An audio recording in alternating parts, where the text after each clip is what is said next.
Salut à vous, on se retrouve aujourd'hui pour le tout premier build de la chaîne. Et pour ça on va s'orienter vers quelque chose de plutôt abordable, avec un total de 410 €. C'est une combinaison d'achats que j'ai pu faire un petit peu partout sur le web, mais en majorité sur AliExpress. C'est là que j'ai acheté le combo CPU carte mère RAM, le Ventirad, ainsi que la carte graphique. Et pour être honnête, tout s'est très bien passé, j'ai aucun composant qui est cassé ou qui n'est jamais arrivé. Par contre j'ai reçu très rapidement le combo de Ventirad, mais bon par contre la carte graphique a mis un peu plus de temps à arriver. Mais par contre elle était très bien emballée et bien protégée. Je sais qu'il y en a encore certains qui craignent un petit peu AliExpress, mais honnêtement la plateforme s'est bien améliorée ces dernières années. Avec un peu de jugeote et de bon sens, on se fait pas arnaquer comme ça. C'est pas comme sur Wix où on vous promet des 2080 Ti et qu'au final vous recevez des 550 ou des 650. D'ailleurs tant qu'on parle d'AliExpress, je vous parlais du sponsor de cette vidéo. AliTools. AliTools est une extension de navigateur gratuite permettant de ne pas vous faire arnaquer sur le site tout en trouvant les meilleurs prix. Je passe souvent commande sur AliExpress, ça m'a fait plaisir de recevoir un sponsoring de leur part, car j'utilise leurs produits quand j'achète et pour éviter de recevoir un peu n'importe quoi. Un peu comme ce vendeur là qui semble pas très legit. Et même si on peut voir sans extension, AliTools rend tout ça très rapide et simple. Donc quand on voit ça directement c'est ciao bye bye, faut pas hésiter. Pour vous aider, AliTools comporte 4 grosses fonctionnalités. Un historique de prix pour voir si c'est le meilleur moment pour acheter, une note vendeur permettant de savoir si le vendeur est sérieux, si le produit qu'on reçoit est bien le bon et plein d'autres critères que vous devez vérifier avant chaque achat. L'extension met aussi à disposition des reviews qui sont présentes sur la page ainsi que sur YouTube et d'autres plateformes. Et si vous achetez sur AliExpress, vous savez que la dernière fonctionnalité est cruciale. Pour certaines raisons, AliExpress n'affiche pas tous les produits dans sa recherche et je trouve plus d'alternatives moins chères via ça que par la recherche du site. Donc si vous achetez sur AliExpress, AliTools est bien pratique et les vétérans de l'achat sur AliExpress peuvent certainement vous le confirmer. Si vous l'utilisez, n'hésitez pas à faire un coucou en commentaire. Vous trouverez bien sûr un lien pour télécharger cette extension directement dans la description. Merci encore à AliTools de sponsoriser cette vidéo et maintenant passons au contenu. Mais avant ça, n'oubliez pas de venir vous asseoir quand même. Mais qu'est-ce qu'on a dans le build à ce prix là? On retrouve ici un processeur 8 Core 16 threads que vous avez certainement pas l'habitude de voir. Et c'est tout à fait normal parce que c'est un processeur Xeon, quelque chose qui va normalement dans les serveurs et pas dans les ordinateurs de bureau. Il s'agit ici du E5 2650 V2 qui était sorti en 2011. Et maintenant voilà, il y a un peu de chemin qui a coulé sous les ponts et c'est pour ça aujourd'hui qu'on le retrouve dans des machines de bureau. Et si vous demandez, oui, les Xeon sont capables de faire tourner Windows et sans trop de problème parce que c'est la même base Intel au final. Et si on remonte en 2011, ce CPU était quand même vendu 1100 €. C'est une sacrée chute quand même parce qu'on le retrouve aujourd'hui à 30 € sur AliExpress. Par contre bien sûr c'est pas des modèles neufs, c'est des modèles d'occasion, mais ça fera très bien l'affaire ici. Mais le fait qu'il ait 10 ans ne veut pas dire qu'il sera inutile. Et bien loin de là. Avec ça, il sera accompagné de 16 Go de RAM ECC. Mais qu'est-ce que c'est de la RAM ECC? Eh bien, c'est de la RAM qui inclut des bits de correction d'erreurs. Comme les transferts ne sont pas toujours parfaits, eh bien la RAM peut venir piocher là-dedans pour corriger l'erreur en cours. Ça évite certains plantages qu'on retrouve sur les RAM consommateurs DDR3 ou DDR4 qui ne possèdent pas de cette error checking. Donc c'est un très bon avantage, mais par contre, il y a un inconvénient majeur, c'est le prix, parce qu'il faut bien stocker les bits de correction quelque part. Et pour ça, les constructeurs mettent des puces mémoire supplémentaires, du coup ce qui fait augmenter le prix. Et pour la petite anecdote, la DDR5 qui arrive bientôt aura certainement la correction d'erreurs incluse nativement. Ça va être donc excellent pour la stabilité du système, mais par contre ça risque de nous coûter plus cher. Mais bon, ça on le verra quand ils nous sortiront tout ça. La carte mère X79 est de la marque Jinsha. Rien de bien impressionnant ici, les VRM n'ont pas vraiment d'importance car ce CPU ne s'overclock pas. Et on peut dire que les choses sont plutôt au strict minimum ici.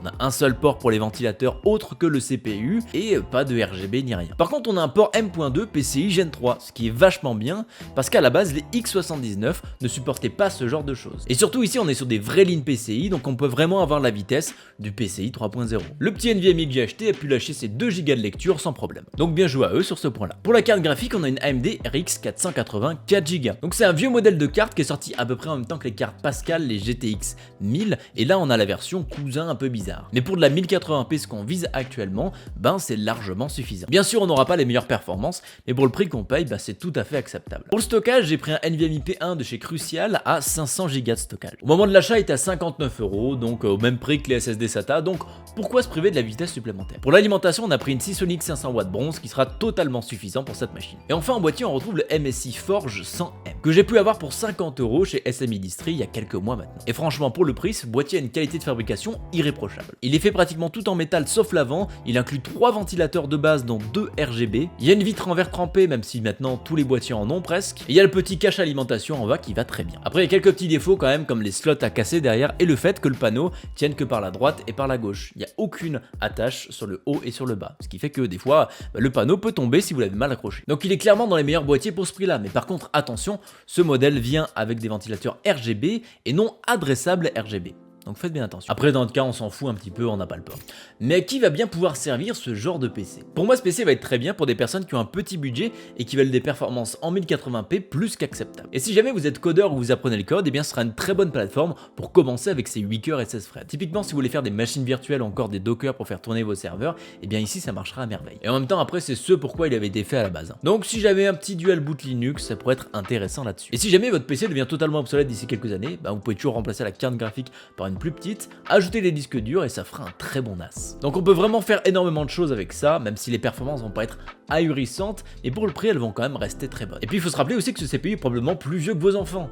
C'est plutôt un papy dans le milieu, mais un papy qui donne toujours des coups de canne quand même. Sans attendre et sans transition, voici quelques images du build log du PC. On se retrouve juste après pour la chauffe et les perfs.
En termes de chauffe, le CPU est plutôt un bon élève là-dedans, puisqu'il atteint 45 degrés, même avec une sollicitation Prime 95. Donc clairement, on n'a pas besoin de plus que ce refroidissement-là, et même celui-là, il est un petit peu encore overkill. On pourrait prendre une taille de ventirad encore plus petite, et ça irait très bien. Après, en même temps, ils sont faits pour aller sur des racks serveurs avec des ventilateurs tout petits, donc c'est pas étonnant qu'ici, avec un 120 mm, qui soit totalement froid. Par contre, le ventilateur qui est dessus est assez bruyant, il tourne à 100% en permanence. Après, avec une petite courbe ventilateur, ça pourrait aller très bien, mais vu que le BIOS est assez limité, je sais pas s'il prend ça en compte. Et dans le pire des cas, on peut toujours acheter un ventilateur 800 RPM, histoire que ce soit totalement silencieux. Ensuite, pour le GPU, on n'a jamais dépassé les 70 degrés, et la plupart du temps, la carte est entre 55 et 65 degrés. Encore une fois, les ventilateurs sont assez bruyants ici, donc une petite fan curve, ce serait pas du tout de refus. Après, j'ai l'impression qu'ils ont mis sur le GPU des pads thermiques, et non pas de la pâte thermique. Donc il faudra qu'on aille voir ça de plus près. Et si on downvolt un petit peu le GPU, ça pourrait grandement aider au refroidissement de celui-ci. Donc au final, notre système il a des températures qui sont pas mauvaises, même si on pourrait encore améliorer ça du côté du GPU. Faut noter aussi que les deux ventilateurs en façade ne tournent pas, parce qu'il n'y avait pas de pin permettant de les brancher. Donc mis à part celui de l'arrière qui fait sortir l'air chaud, on n'est clairement pas dans le meilleur scénario possible. Faudrait ici prévoir un splitter ou un hub que les ventilateurs puissent être contrôlés. Par contre avec tout ça, le système est assez bruyant en pleine charge.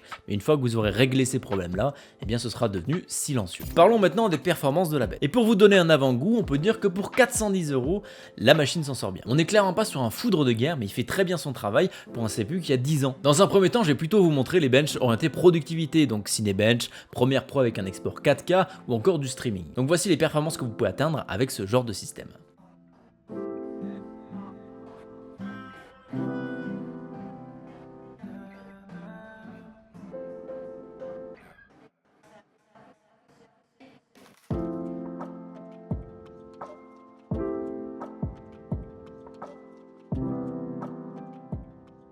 Pour ce qui est du gaming, on a des performances qui sont très honorables en 1080p. Après, si vous voulez faire du 1440p, ça va être très limite, car je vous rappelle, on est sur le cousin un peu bizarre de la 480 avec 4 Go de RAM. Donc ça va être un facteur limitant ici. C'est son tergiversé, voici les quelques benchmarks que j'ai pu faire tourner.